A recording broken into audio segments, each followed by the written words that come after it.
ध्यान दीजिएगा, प्रतियोगिता परीक्षा की दृष्टि से महत्वपूर्ण प्रश्न है। संख्याओं के वर्गों का योग ज्ञात कीजिए। हमारे पास संख्या बहुत सारी दी जा सकती हैं। जैसे कोई प्रश्न है 1 की घात 2 धन 2 की घात 2 धन 3 की घात 2 धन 10 की घात 2। इन 1 से लेकर 10 तक की सारी संख्याओं का हमें क्या करना है, वर्गों का योग ज्ञात करना है। तो उसकी वैकल्पिक विधि मीन्स हम उसे शीघ्रता से आंसर कैसे देंगे, उसके लिए सरल विधि है। वो वैकल्पिक विधि कैसी होगी, तो हमारे पास इसका अंतिम संख्या है 10 की घात 2 मीन्स संख्या हमारे पास है 10। तो हमने क्या किया, 10 और उससे एक अधिक किया तो 10 और 1 11 और गुणा यहाँ पर क्या करेंगे, ये 10 और 11 जो संख्या प्राप्त हुई उन दोनों को जोड़ देंगे और इन सब में 6 का भाग देंगे बराबर।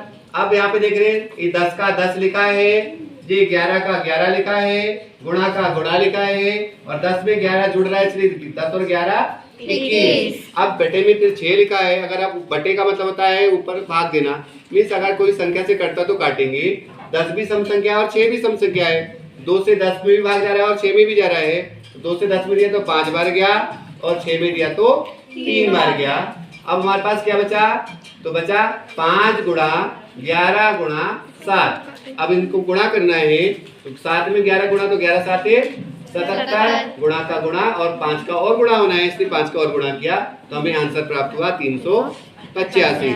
इसी तरह से हम किसी भी संख्याओं के वर्गों का योग ज्ञात कर सकते हैं। जैसे अगले प्रश्न आपके पास दी गए, इनको भी अपन अभ्यास के रूप में हल करके देखेंगे, ठीक है। इसी तरह से घन को भी ज्ञात करना है।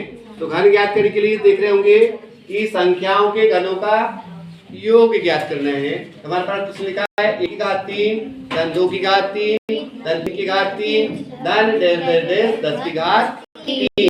तो यहाँ पर लिखा है, इसके लिए भी इसकी वैकल्पिक विधि ढूंढनी है। क्योंकि घन हम 10 बार करेंगे, 10 अलग संख्याओं, अगली बार होता है 20 संख्याएं होंगी तो हमारे लिए काम करना थोड़ा कठिन हो जाएगा। तो हम वैकल्पिक निकाल विधि देखते हैं। वैकल्पिक विधि ऐसी है, इसकी अंतिम संख्या हमारे पास 10 है इसलिए मैंने क्या किया, 10 उससे एक अधिक गुणा 10 और 1 कितना होगा 11 बटे 2 गुणा, इसको फिर से रिपीट कर दीजिए, 10 गुणा 11 पूरे के बटे 2। अगर कटता हो तो काट दीजिए।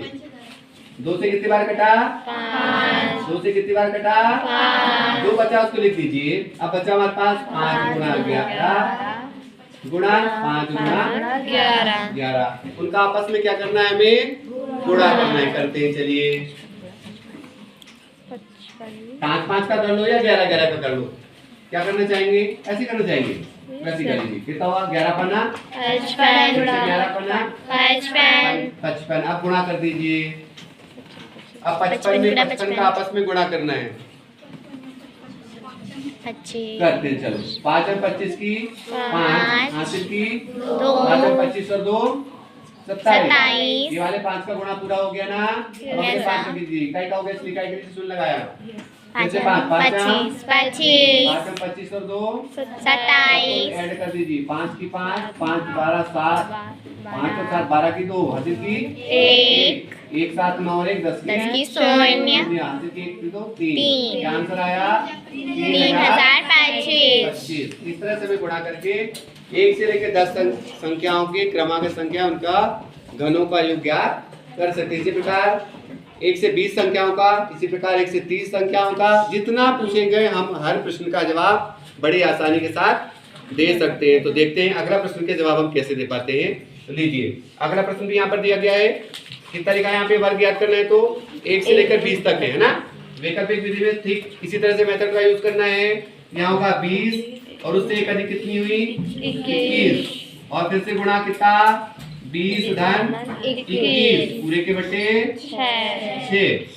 हल कर दीजिए। यहाँ हो गया देखिए 20 गुणा 21 गुणा 41 पूरे के बटे 6। कटे तो काटिएगा ट्राई कर देखो। Yes sir. 2 से कितने बार कटा?